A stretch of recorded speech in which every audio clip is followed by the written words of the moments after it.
150 школьников из Северной Осетии пройдут обучение в цифровой школе Северо-Осетинского государственного университета. Занятия проводят по 3 основным направлениям – криптография, информационные технологии и создание приложений в области веб-программирования и анализ данных.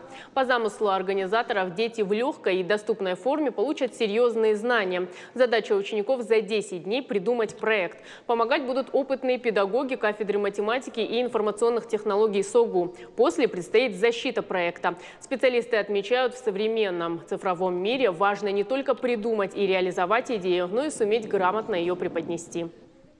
Это у нас проектная школа, то есть идеей школы является получение необходимых знаний для создания реальных проектов.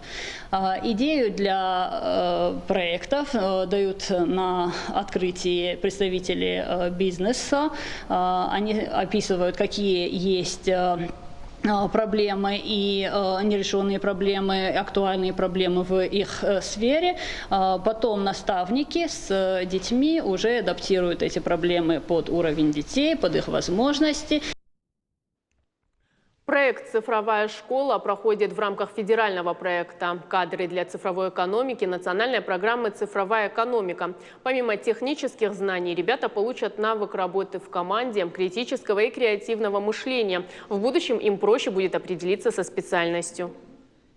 Мы бы хотели в результате вот этого 10-дневного обучения дать некоторые математические основы криптографии.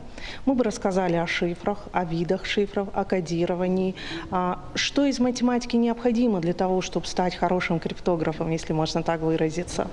Мы хотим прийти к тому, чтобы каждый ребенок понял, для чего это нужно.